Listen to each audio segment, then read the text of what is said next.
Nossa saudação a todos os presentes.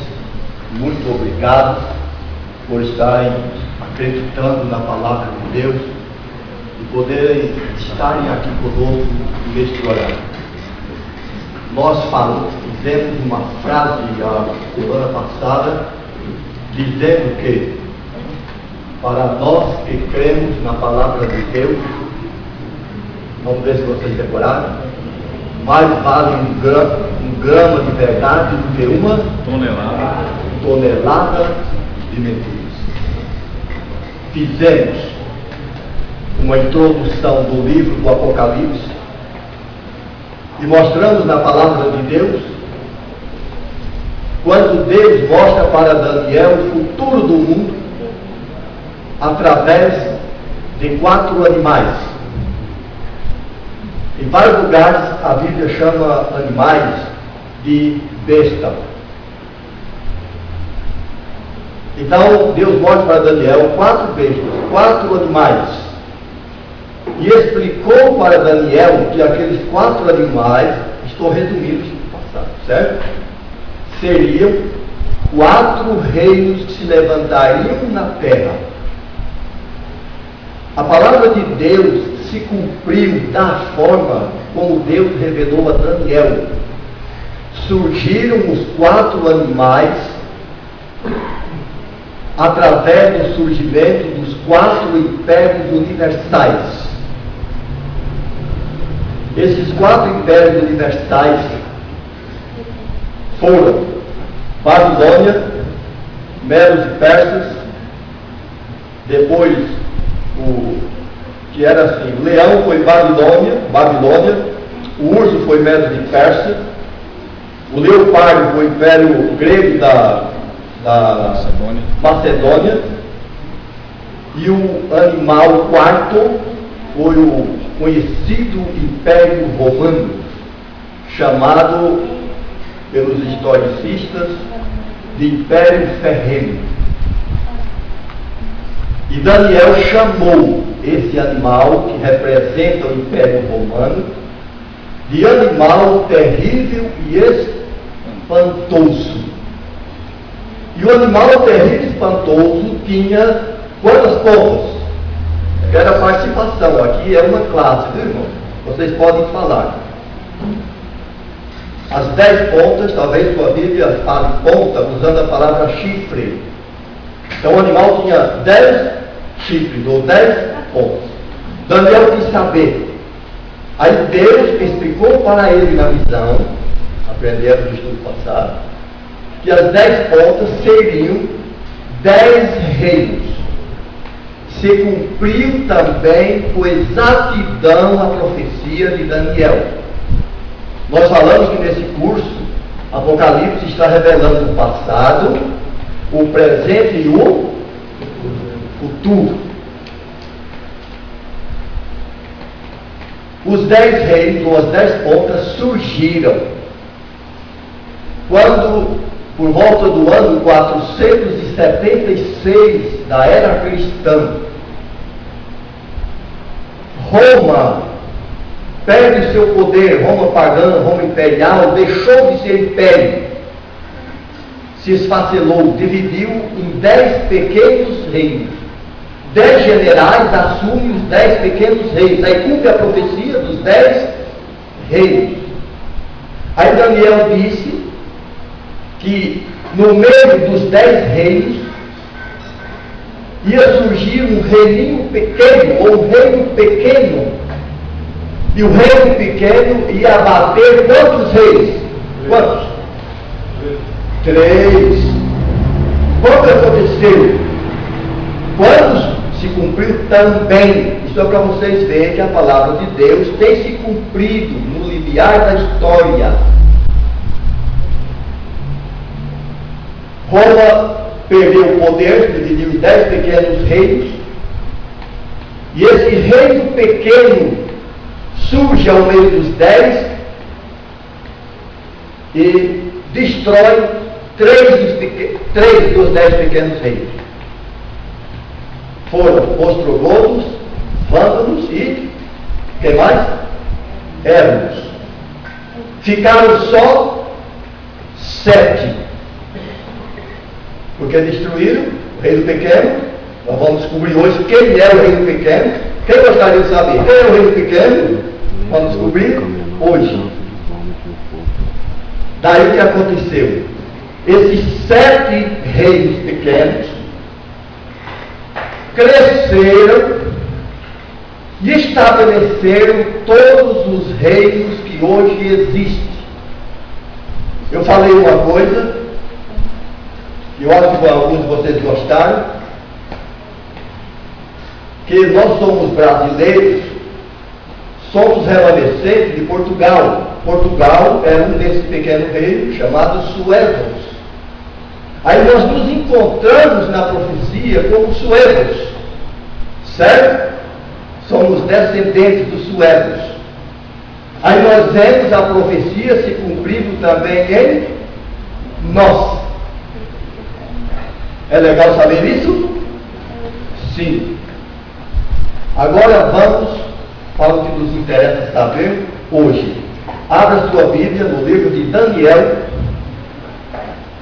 É o tema de hoje, o chifre pequeno, ou a ponta pequena. Eu vou usar mais essa expressão da minha Bíblia aqui.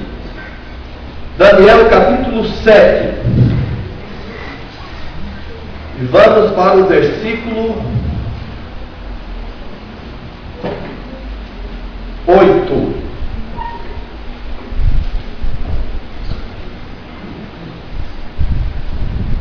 Para confirmar o que nós falamos na semana passada, repetimos hoje, vamos ver as últimas linhas do versículo 7. Que o animal terrível, espantoso, era diferente de todos os animais que apareceram antes dele. Tinha quantas pontas? 10. Confirmou falando, não é? Então vamos para o verso 8. Estando eu considerando as pontas, eis que entre elas subiu outra ponta pequena. Olha, o reino pequeno, que foi citado aqui no versículo 24, é apresentado aqui na profecia como outra ponta pequena, uma ponta pequena. Vamos descobrir quem é essa ponta pequena, quem é esse reino. Diante da qual 3 das pontas primeiras foram arrancadas. As 3 pontas arrancadas são os 3 reinos que mencionamos aqui: ostrogodos, vândalos e ébolos. E eis que nesta ponta havia olhos como olhos de homem, e uma boca que falava grandiosamente. Talvez sua Bíblia fale, diga assim, falava com insolência.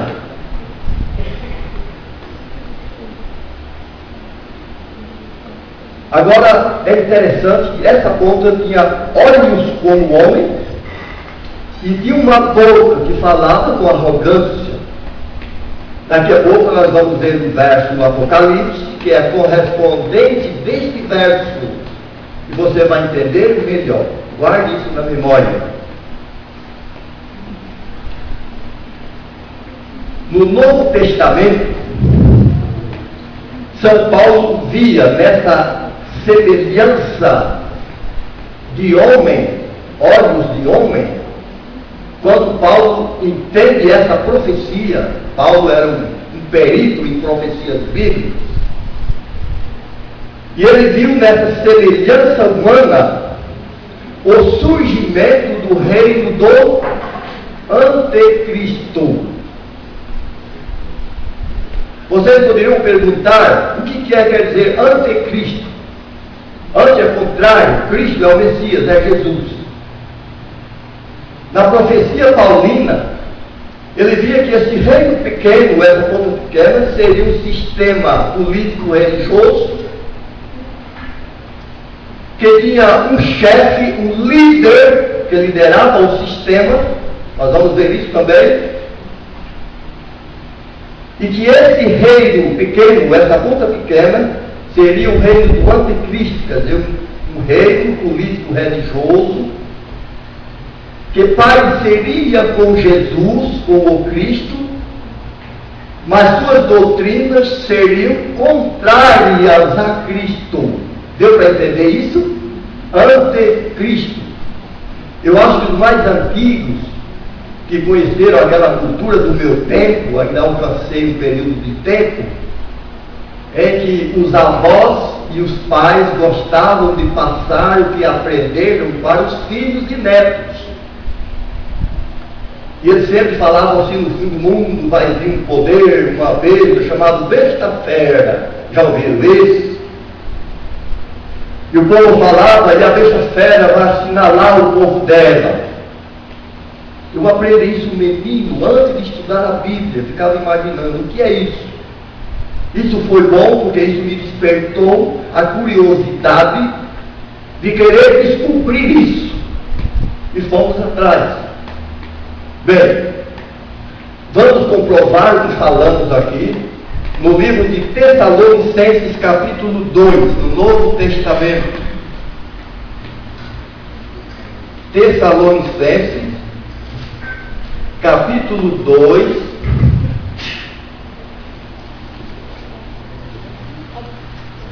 e o versículo 1 em diante.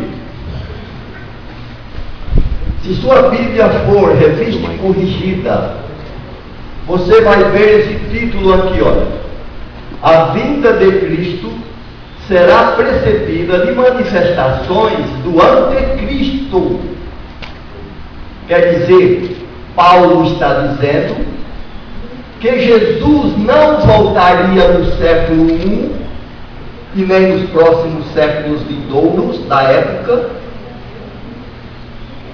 porque Jesus não voltaria sem que antes a profecia de Daniel se cumprisse, que era a existência do reino pequeno, da ponte pequena, certo?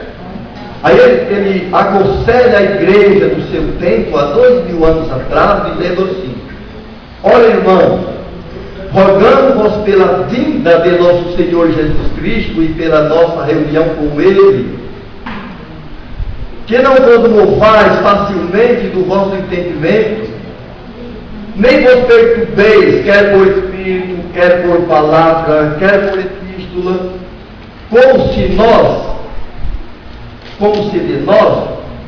se o dia de Cristo estivesse já perto. Isso há 2000 anos atrás. Aí ele dá a advertência no verso 3 e diante: ninguém de maneira alguma vos engane, porque não será assim sem que antes venha a apostasia. Apostasia, na Bíblia, na profecia, é uma mistura de verdade com mentira. É apostasia. E se manifeste o homem do pecado. É assim que está na sua Bíblia? Diz que havia de manifestar o homem do pecado. O homem do pecado seria o cabeça do reino, certo? O governo seria o rei desse reino, o filho da perdição. Aí diz o que esse reino haveria de fazer: o qual se opõe e se levanta contra tudo que se chama Deus ou se adora, de sorte que se aceitará como Deus no templo de Deus, querendo parecer com quem? Querendo parecer Deus.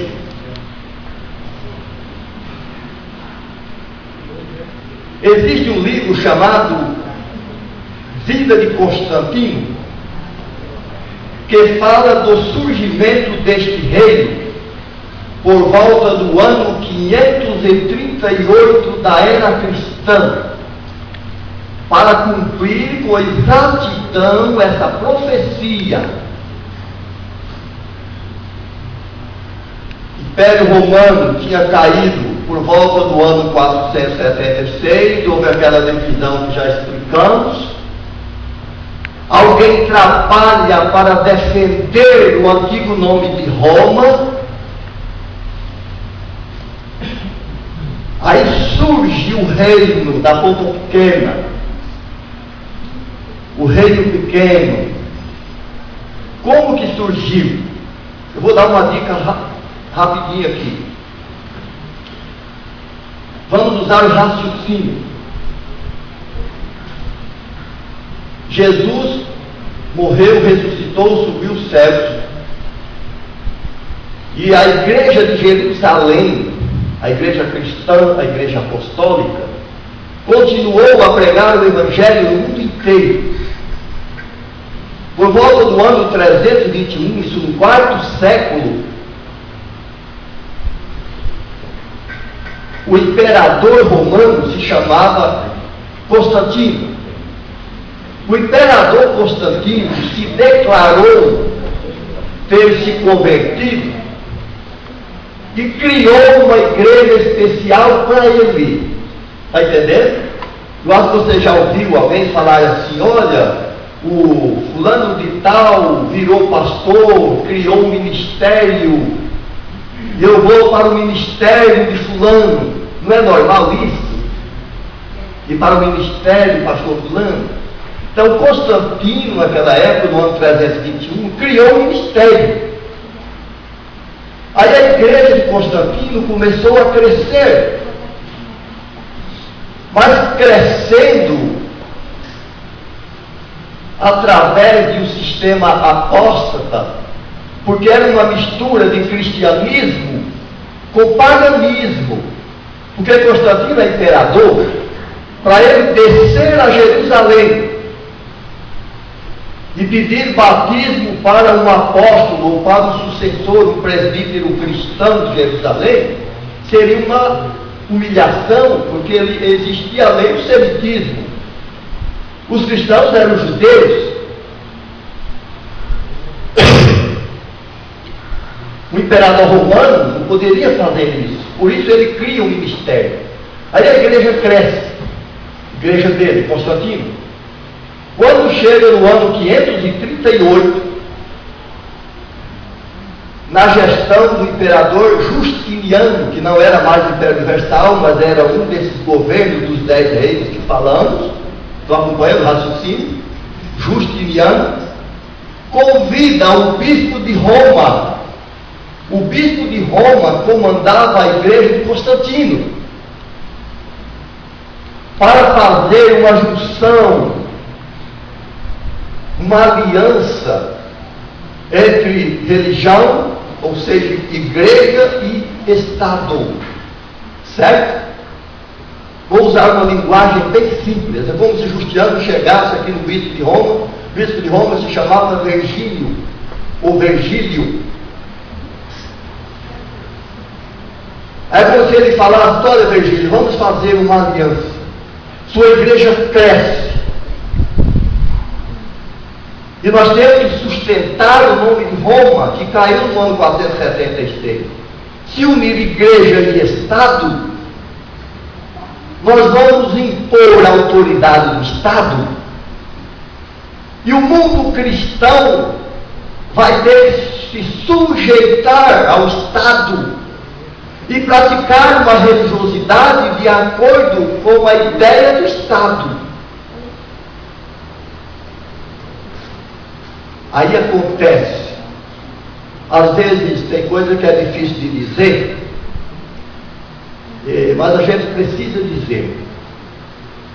Aí acontece o seguinte: nessa aliança se estabelece um reino chamado Reino Papal, certo?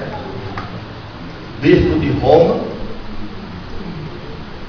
sendo apoiado pelo Estado, através da autoridade de Justiniano, imperador. Agora senta a primeira vez no trono e se denomina Papa. A palavra Papa quer dizer papai, pai de nações. Aí o reino papal surge no ano 538, na gestão de Justiniano Imperador, e o bispo de Roma, Virgílio. Agora nós vamos ver uma coisa interessante, que agora a igreja de Constantino recebe um nome bonito, atraente, sugestivo. Eu posso dizer isso? Eu disse no primeiro curso, no primeiro dia, que eu estou disposto a dizer a verdade, somente a verdade, porque para mim mais vale um grama de verdade do que uma tonelada de mentira. A igreja de Constantino recebeu um nome bonito. Estou pensando se eu falo. Quem gostaria de ouvir? Vocês vão me pegar, né?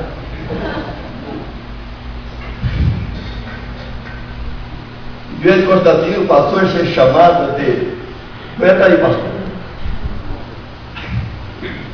Igreja Católica,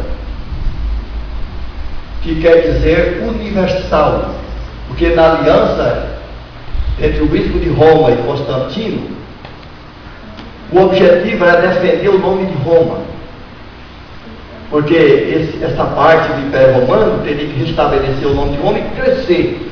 Mas precisava da ajuda da igreja, porque a igreja teria que ir em todos os países do mundo pregar sua mensagem. Católica, quer dizer universal, vai estar em todos os países que Roma fizer conquista. Certo? Apostólica, porque Virgílio, bispo de Roma, achou que ele poderia usar o nome dos apóstolos para se sentir em condição de representar Jesus na terra. Porque a igreja que Jesus fundou em Jerusalém era apostólica, dirigida pelos apóstolos. Aí ficou igreja católica ou universal, apostólica. Mas qual é o último nome? Romana. Por que romana? Porque ela foi fundada em Roma. Por quê? Pelo imperador Constantino. Aí estava existindo duas igrejas cristãs. Uma que Jesus fundou como resultado de uma grande reforma religiosa que Jesus fez lá em Jerusalém, e uma outra igreja cristã em Roma. Deu para entender? Nós vamos estudar um tema aqui, as duas mulheres de igreja do Apocalipse, e vocês vão entender, está nesse curso. Daí, a igreja cresceu com esse nome, o Estado deu apoio, e houve uma sucessão de bispos de Roma com o título de Papa. Todos os governos que fossem eleitos, qualquer tipo de sistema de governo, teria que receber a bênção do Papa. Se o Papa excomungasse, o eleito não poderia assumir cargo, certo? Porque seria excomungado. Agora, interessante, estou preocupado aqui com o tempo, é que o profeta Daniel viu esse acontecimento na história, através de suas visões, e citou o que nós vamos ler no livro de Daniel, capítulo 8. Vamos lá no Daniel. Agora nós temos que ser um pouquinho rápido por causa do horário. Daniel, capítulo 8.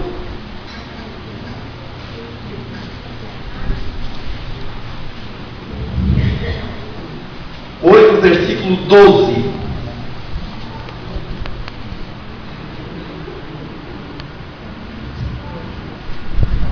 Posso ler?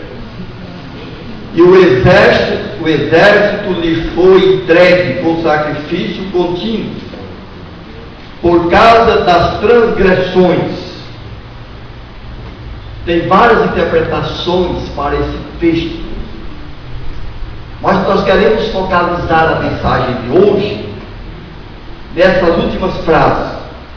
Lançou a verdade por terra, fez isso e prosperou.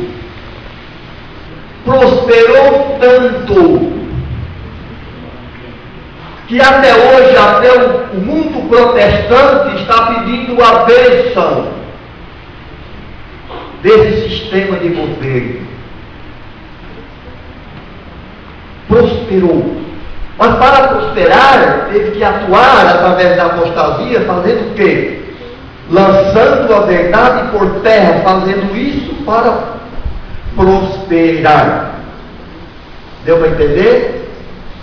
Houve a mistura de verdade, as verdades contidas na igreja cristã verdadeira, com as mentiras do paganismo, a apostasia, conforme Paulo disse. Porque Paulo havia dito, nós lemos ali em Tessalonicenses, que esse poder, esse reino, teria um cabeça, o homem do pecado, e ele ia se assentar no templo de Deus, que indica a igreja de Deus. Ele ia assumir a liderança do povo de Deus. Seria como se estivesse dizendo assim: olha, eu sou representante de Deus, e quem quiser adorar a Deus vai adorar da maneira como eu ditar, como eu disser. Aí o mundo religioso se prostra diante deste reino. Na profecia de Apocalipse 17, esse reino é visto como o oitavo reino. O oitavo rei, por quê? Porque ficaram 7, não é? E a ponta pequena seria o oitavo.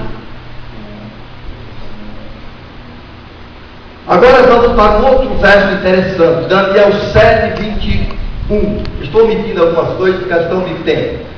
7, 21.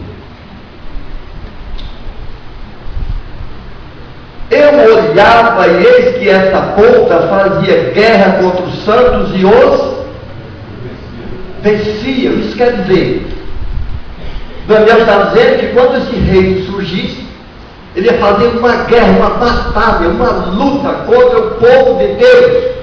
Os santos aqui eram um povo que adorava o Deus verdadeiro e divulgava o Evangelho, divulgava a palavra de Deus da maneira como ela é. Aí surgiu, todo mundo sabe, quem tiver dúvida, puxe na internet alguma coisa sobre as leis da Inquisição. A lei das indulgências. E vocês vão ver que milhares e milhares de homens e mulheres foram levadas para a arena em Roma, sacrificadas, foram queimadas vivas, foram torturadas, de acordo com o que João falou no primeiro tema que fizemos aqui, por causa da palavra de Deus e do testemunho de Jesus. Então esse poder fazia guerra contra os santos e os vencia. Apocalipse 13, versículo 5. Vamos lá no Apocalipse, capítulo 13, versículo 5. 13, versículo 5. Vocês lembram que nós acabamos de falar, agora há pouco, para vocês decorarem essa frase, boca. Daniel viu a ponta pequena, que a ponta pequena tinha olhos como olhos de homem, uma boca que falava com insolência, com arrogância. E olha o mesmo poder aqui, com outro nome, mas Deus revela o mesmo característico da ponta pequena, do reino pequeno. Versículo 5. E foi-lhe dado uma boca para proferir grandes coisas e blasfêmias. Bateu?